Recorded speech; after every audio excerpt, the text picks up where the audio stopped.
Bonjour à toutes et à tous, j'espère que vous allez bien. On se retrouve aujourd'hui pour une vidéo d'analyse du Bitcoin, donc une analyse plutôt moyen-long terme.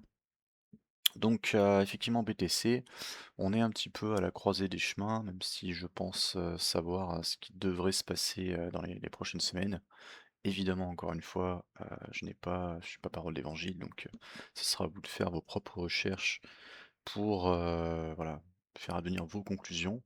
Mais en ce qui me concerne, je pense réellement que le BTC n'a pas fini de monter, même si je pense que c'est un rebond moyen terme et que la grosse correction, attendue sur BTC, le gros bear market arrivera plus tard. Cependant, sur moyen terme, je pense qu'on n'est pas encore, totalement mûr pour aller, on va dire sous les 60K. Je pense davantage à une petite pause, court terme et ensuite, un rebond, qui devrait nous mener jusqu'à, je pense, mi-juillet, peut-être, fin août.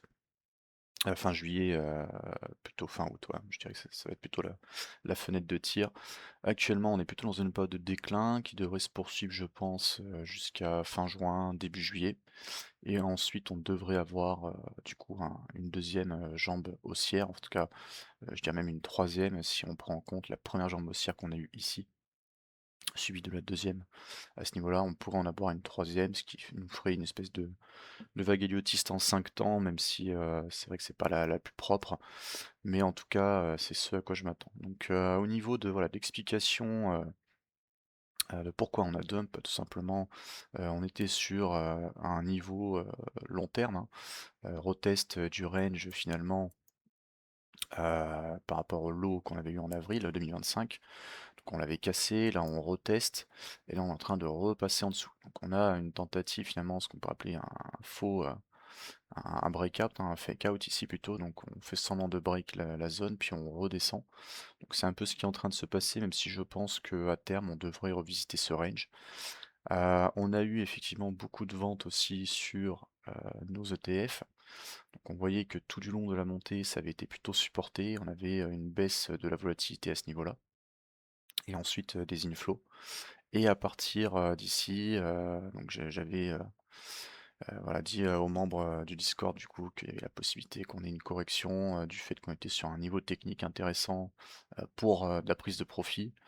Et en plus de ça, on a eu effectivement, on a commencé à avoir des achats massifs qui n'étaient pas forcément suivis d'un impact sur le prix. Et puis ensuite des ventes progressives. Donc on a eu une forme de distribution dans ce range, et c'est pourquoi du coup on a baissé tout simplement. Donc on voit bien hein, que sur les outflows, enfin plutôt les flows et du coup les outflows ont été plutôt en négatif cette semaine et même la semaine passée. Et ceci explique cela. Donc on a voilà, un petit peu de downside à venir sur BTC. Maintenant, c'est pareil, il faudra regarder est-ce qu'on a de l'absorption quand on voit que les ETF continuent de vendre, mais que malgré tout le prix se stabilise. Ça veut dire que concrètement, on est peut-être proche d'un bottom et, euh, et du coup un renversement sur Bitcoin. Donc j'en profite aussi pour rappeler que au niveau du Fear and Greed Index, eh ben, on est toujours assez bas. Ça devrait continuer de baisser lors des prochains jours et peut-être la semaine prochaine si on a encore du downside jusqu'à, je pense, à mon avis, ça devrait être jusqu'à mi-juin, fin juin. Donc c'est pas impossible qu'on redescende en zone rouge. Et ça montre bien l'état du marché actuel, c'est qu'on est plutôt dans une période de peur. Et c'est justement ces périodes-là qui nous intéressent parce que c'est là où on va pouvoir acheter. Donc c'est pour ça que je suis un petit peu, d'un point de vue sentiment de marché, d'un point de vue outflow, inflow, on voit qu'il y a quand même une contradiction entre ce que les gens pensent, c'est-à-dire qu'on va aller à 50K directement, et la réalité du marché, c'est que les gens ont déjà peur. Donc potentiellement, tout le monde, va shorter le marché, ou en tout cas personne va acheter et c'est justement là que les institutions, vont, s'activer pour, racheter, les baisses.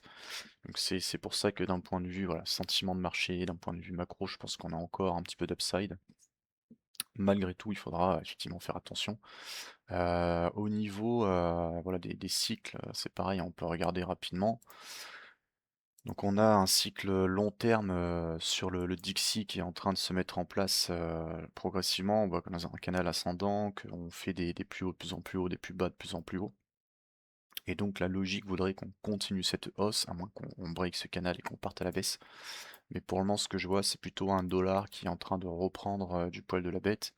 Et à contrario, ça annonce aussi voilà, une période de risk-off généralisée sur le marché. Donc les equities et évidemment la crypto pourraient souffrir en premier d'un tel retour en situation. Ça mettra du temps, hein. C'est-à-dire que là, par exemple, on avait eu le pic de BTC en 2022. On a eu un petit moment, un petit laps de temps avant d'avoir le bottom. Et ça s'est pas forcément vu, enfin, c'était pas forcément en corrélation directe avec le Dixie, mais sur le long terme, on voit quand même qu'il y a des cycles qui se respectent. Donc c'est pour ça qu'il faut garder ça à l'esprit, qu'on n'est pas dans un environnement risk-on absolu. C'est pour ça que je pense plus que BTC va nous faire encore un bon rebond moyen terme, mais sur le très long terme, je pense qu'on est toujours très baissier. Donc là, voilà, sur le long terme, on voit que le cycle actuel, hein, donc on avait bottom voilà, en 2022, derrière une grosse hausse. Le cycle a été parfaitement respecté, donc on voit qu'on a vraiment drop au meilleur moment. Ça correspond aussi à la prolongation du retracement de Fibonacci. On avait une cible au 1 sur 618 si je dis pas de bêtises. Et derrière, on voit qu'on évolue sous nos main mobiles, donc on a trouvé un support toujours autour de la 200, l'EMA 200 weekly, ce qui annonce voilà, un petit rebond technique, mais je ne pense pas que ce sera suffisant pour aller chercher les zones plus basses. En tout cas, le cycle, pour le moment dans lequel on est, c'est une fin de cycle baissière. Donc on peut très bien avoir quelque chose de ce style où on revient à retravailler un petit peu la zone, et puis après on imprime de nouveau un plus haut avant éventuellement de baisser, de venir chercher les targets plus basses. C'est personnellement là-dessus que je vais tabler, tout simplement parce que ça permettrait d'embarquer beaucoup de monde ici et au top. Et derrière, on pourrait piéger en fait tout ce beau monde pour vraiment dump et imprimer le vrai mouvement. Ça fait sens parce que là, pour le moment, tout le monde est baissier, tout le monde voit finalement un bear flag et une chute de BTC. Donc c'est vraiment possible, hein. Je ne vais pas dire que c'est impossible, mais bon, c'est toujours pareil. Quand on est tous alignés avec le même biais, généralement, le marché aime surprendre.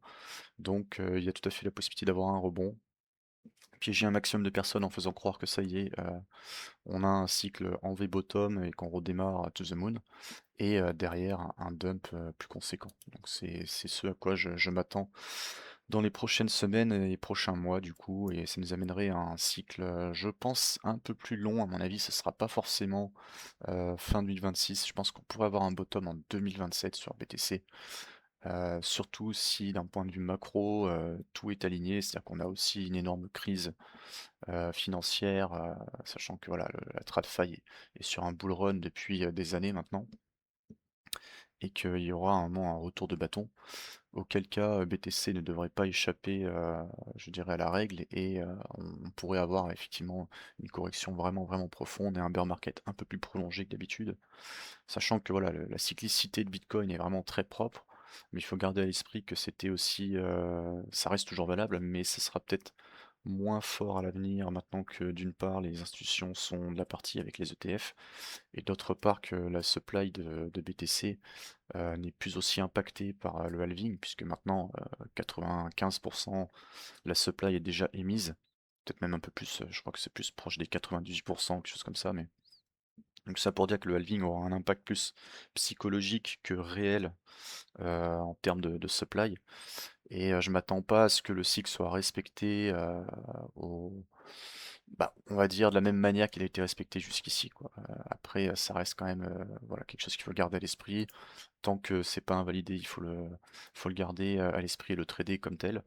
Mais il faut garder aussi d'autres possibilités en tête, et toujours avoir des plans B, on va dire. Donc voilà pour la partie vraiment, je dirais, long terme.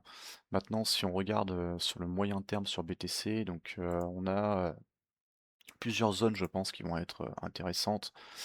La première, ça va être, par rapport à notre TPO fusionné, donc on a une zone très importante de rebond, donc là, ce sera vraiment important de passer en dessous. C'est cette, zone des 70K. On a également des equal low à ce niveau-là, et ça correspond aussi à un footprint, pardon, ça correspond à un port low à ce niveau-là. Donc on peut avoir très bien un très gros dump jusqu'au 70K, retester finalement ce range, et derrière repartir à la hausse et ce serait le scénario le plus baissier, sur le moyen terme, on va dire. Sur le voilà, les scénarios un peu plus, haussiers, je pense qu'on peut avoir un rebond dans la zone des 73, 73K, 74K. Donc en fait, on est assez proche d'un rebond potentiel. Pourquoi? Parce que, bah, ça correspond à des zones, intéressantes, voilà, sur le BTC. Donc on a eu effectivement un top qui n'était pas forcément annoncé sur Coinbase, plus sur, la chart de BTC USDT, donc qui a été pour le coup un peu plus, pertinente. C'est pour ça que j'aime bien alterner entre les 2 pour avoir, de meilleurs biais. Je préfère rester en spot pour les analyses moyen terme et après, pour les analyses court terme, je passe plus sur les charts en futur ou en perp. Mais voilà, donc sur, Binance, on voit qu'on a encore un petit peu de marge pour aller tester, le VWAP. Repasser en dessous, ce serait pas forcément le plus positif, parce que ça voudrait dire qu'on réintègre sous le VWAP et d'ailleurs on peut s'en servir comme résistance. Donc c'est pour ça que je préférais, voilà, aller tester finalement, une petite mèche, en dessous et un reclaim pour repartir. Ça me paraît vraiment le plan le plus pertinent, par rapport à nos VWAP actuels, parce qu'on voit que là, ça nous a servi, de résistance, ici de support, et là, on a travaillé toute cette zone, donc on va redescendre ici, je m'attends à voir de la réaction, à ce niveau-là. Maintenant, si on devait passer en dessous, on a forcément la possibilité d'aller travailler des zones plus basses. Donc comme je disais, on a voilà, cette zone des 70K qui correspond, à un high volume node, donc on a beaucoup de volume ici à chercher. Et ça correspond aussi du coup, au sommet de notre TPO fusionné de, je crois, quasiment 12 semaines. Sur du plus court terme, on voit que sur le trimestriel, on est déjà en train de travailler le VWAP. Donc voilà, on peut tout à fait, venir travailler le bas de la VWAP, 70, et après revenir de nouveau, compléter un petit peu, notre transition et aller plus haut. Mais grosso modo, je pense que voilà, on devrait avoir une réaction, dans cette zone ici. Donc là, c'est ce à quoi je m'attends. J'ai pas de zone précise en tête, simplement parce que ça va vraiment dépendre, également de ce que nous fait, le Nasdaq et le SP500 la semaine prochaine, sachant que le Nasdaq actuellement nous montre plutôt une configuration de type, double top. On pourra avoir, un petit peu de latéralisation, pardon, sur le Nasdaq pendant quelques temps, voire même, une chute. Même si je pense que l'objectif des 30 000 est toujours, voilà, l'objectif principal sur le Nasdaq, donc il faudra garder ça à l'esprit. Si le Nasdaq corrige, comme ça a été le cas, hier, finalement ce dump qu'on a eu, sur Bitcoin était, prévisible d'un point de vue technique sur BTC, mais il a été accéléré par une chute brutale, du Nasdaq en fin de session. Donc on voit très bien que quand le Nasdaq, dump, généralement le BTC suit, même s'il peut y avoir des périodes où il est décorrélé, mais globalement ça suit quand même pas mal. Donc voilà pour, le moyen terme, donc ça correspond à beaucoup de, je dirais, de zones intéressantes. On a également, la zone OTE qui va se situer, plus ou moins, ici. Donc je considère, ce plus bas comme étant le dernier plus bas de toute l'impulsion qui a permis de casser ce haut. Donc c'est pour ça que je place mon Fibo à ce niveau-là. Et une correction saine, ce serait effectivement de redescendre sous les 0,5 et éventuellement d'aller dans la Golden Pocket. Donc on voit que la Golden Pocket est alignée avec, notre zone des 70. On a toujours cet equal low qui est à ce niveau-là, un FVG à combler. Donc voilà, dans le meilleur des cas, on peut avoir un rebond je dirais ici, d'accord? Et ensuite on reconsolide et on repart à la hausse pour une dernière jambe haussière. Retester au minimum ces lows, ça me paraît une possibilité. Étant donné qu'on a vraiment un top qui est quand même pas extrêmement clean, hein. On voit qu'on laisse quand même beaucoup liquider, on a laissé beaucoup de gens, rentrer en short. Donc je pense que ça, ce sera pris, tôt ou tard. Et enfin, si on n'a pas cette possibilité-là, qui se réalise, qui est plutôt mon hypothèse première, on peut avoir une correction un peu plus profonde. On aurait un retest du VWAP, puis derrière une dernière cassure avec un sweep. Et là, il faudrait vraiment une réaction, assez agressive, où finalement on vient prendre, nos liquidités ici. Derrière, on réintègre, on est bien rejeté par le range de consolidation.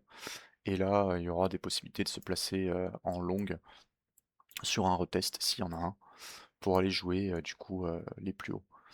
Donc voilà grosso modo ce que j'ai à dire, sur BTC, même si encore une fois, je pense qu'une fois qu'on sera arrivé, sur nos plus hauts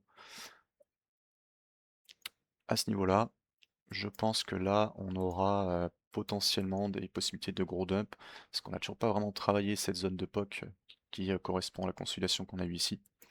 Donc à tout moment, on peut effectivement voilà, avoir quelque chose comme ça où on vient travailler ce POC et derrière être rejeté et partir vraiment pour un gros dump qui correspondrait d'un point de vue time frame, on arriverait voilà, plus ou moins à la mi-juillet et ensuite, enfin je veux dire fin juin, début juillet pour la fin du dump, donc ce serait plutôt par ici, je dirais, en termes de temporalité. Et ensuite, on va remonter pour pouvoir baisser de nouveau. Donc voilà ce à quoi je m'attends sur BTC. Faudra faire attention évidemment à ce qui se dit, notamment concernant la Fed, puisqu'on a voilà, le changement de chairman de la Fed, donc il y a un nouveau président. Donc il faudra avoir un petit peu les déclarations. Je pense que la plupart des membres de la Fed étaient plutôt ouverts à l'idée de remonter les taux si l'inflation reste assez forte, ce qui est le cas pour le moment. Tant qu'elle redescend pas sous 2%, il y a toujours cette épée de Damoclès. Donc pour le moment, le marché n'a pas vraiment intégré cette information. Mais voilà, le jour où on a effectivement une remontée des taux, on pourrait avoir un arrêt brutal sur les marchés traditionnels et ça se répercuterait du coup aussi sur le BTC. Et du coup, on va passer rapidement sur les altcoins parce qu'il y a quand même voilà, des choses à dire, je pense. Donc, d'un point de vue de la BTC dominance, on voit qu'on a, voilà, on avait chuté, on a consolidé un petit peu entre notre rolling VWAP 365 et 1000 jours. On est sur un POC de volume. Pour le moment, il n'y a pas vraiment de direction claire. Donc, on peut tout à fait avoir, si BTC voilà, corrige et ensuite repump comme ce que j'espère, en tout cas ce que j'attends, on pourrait avoir effectivement une mini alt season sur certaines altcoins. Alors quand je dis alt season, évidemment, ça va pas être des x10, hein, ça sera plus des rebonds techniques intéressants, mais vu que c'est des altcoins qui sont peu capitalisés, généralement ça donne des mouvements très impulsifs et qui peuvent rapporter gros. Donc il faudra garder un œil là-dessus. On a actuellement certaines cryptos, donc moi je regardais un petit peu Link dernièrement parce que je trouve que c'est vraiment la crypto, enfin il n'y a pas que celle-là, hein, mais en tout cas de celle que j'ai eu le temps de regarder rapidement sur les altcoins. Si on regarde la chart, on voit que on est venu retravailler ce range. Pour le moment, on a été rejeté par notre POC, donc ça c'est plutôt positif. Alors, on pourrait voilà, dire qu'on est sur un bear flag, mais je pense sincèrement qu'on a la possibilité d'aller un peu plus haut, tout simplement parce que là, on voit que on commence voilà, à repasser au-dessus de nos rolling VWAP. Donc, tant qu'il n'y a pas une vraie acceptation en dessous, on peut tout simplement avoir un peu de FUD et puis avoir derrière un pump. Donc, ça reste une possibilité. Il y a d'autres cryptos qui sont un petit peu dans la même configuration. Il y a Avax notamment. Donc c'est pareil, Avax, si on regarde, un peu moins sexy, on va dire, que Link, mais voilà, on est toujours dans un range, on latéralise. Il n'y a pas de direction claire pour le banc, donc si on a une vraie cassure et qu'on passe sous ce range-là, bah, effectivement, là, ce sera pour aller beaucoup plus bas. Mais à contrario, pour le moment, jusqu'à preuve du contraire, on reste dans un range et donc il y a tout à fait la possibilité de venir s'affranchir ici et éventuellement de jouer un long pour aller revisiter l'ancien range ici, quoi.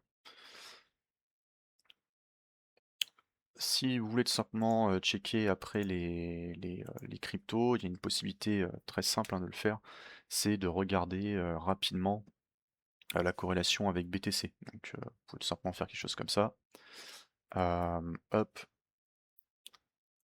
et derrière vous aurez un aperçu. Alors on va enlever du coup les volumes qui ne seront pas pertinents. Et vous aurez un aperçu, on va dire, de la force de la crypto que vous visez. Est-ce que par rapport à BTC, elle est plutôt en sous-performance? Donc là, on voit que actuellement, il y a la possibilité d'avoir un rebond. Ça reste malgré tout très fragile, hein, on est toujours dans une downtrend. Mais voilà, concrètement, on a une espèce de biseau qui est en train de se mettre en place. Et on peut toujours avoir une cassure à la hausse, d'accord? Et derrière, aller viser voilà, des FVG, des Rolling VWAP 365. Donc voilà, c'est Moi, c'est un outil que j'utilise parce que ça me permet tout simplement d'apporter un peu de confluence, dans mes analyses, étant donné que je fais très peu d'analyses on-chain, non pas que je trouve pas ça pertinent, au contraire, mais simplement parce que c'est pas mon fonds de commerce, c'est pas quelque chose que je maîtrise, donc je regarde surtout les niveaux techniques. Mais voilà, actuellement, c'est ce qu'on voit, c'est que là, on a été rejeté, donc pour le moment, c'est pas très positif, pour Link. Mais si on repasse au-dessus et que derrière, on a voilà, qu'on commence à consolider au-dessus avec un retest, on peut, potentiellement aller viser, beaucoup plus haut. Donc voilà, grosso modo, ce qu'il y a à dire, sur, les altcoins. On va regarder rapidement les métriques. R Juste avant ça, je voulais vous parler du coup, déjà faire un petit peu de pub pour un membre du Discord qui a sorti son livre depuis, du coup, quelques mois maintenant. Donc c'est un livre qui traite de Bitcoin et des crypto-monnaies. Livre, personnellement que j'ai lu, qui est vraiment, vraiment intéressant, donc je vous conseille vivement de l'acheter tout simplement. D'une part pour, soutenir un peu le travail, vraiment un travail de qualité de la part, d'un membre du Discord.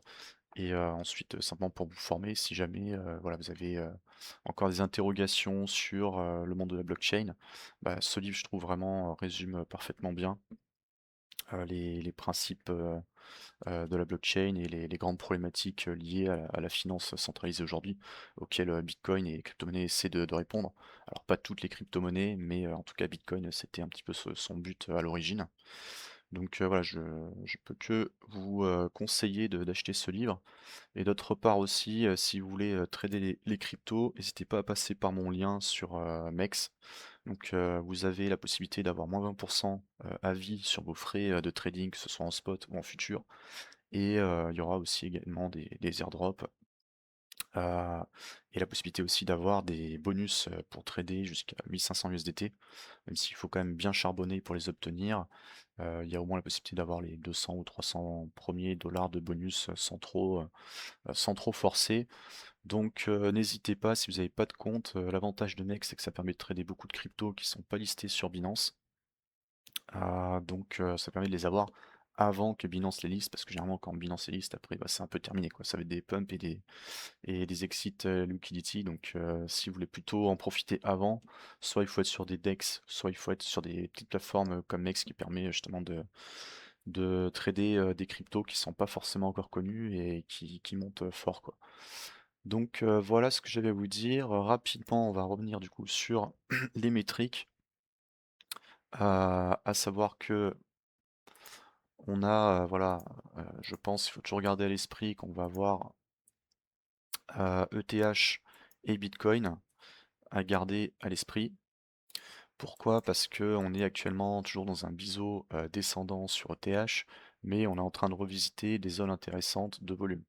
Donc je pense qu'on pourrait avoir une grosse réaction sur ETH. Ça correspond aussi au VWAP ancré, posté depuis le point bas d'avril 2025.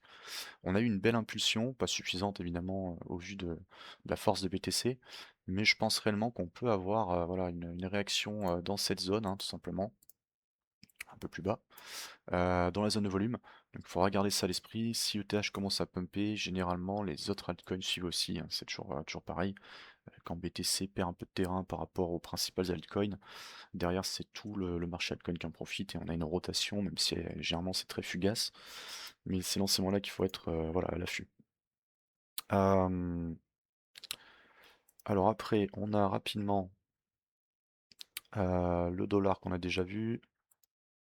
Hop.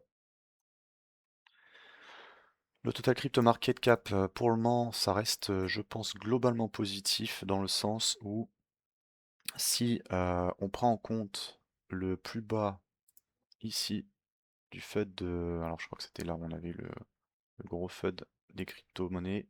Ah, il y a eu un petit bug.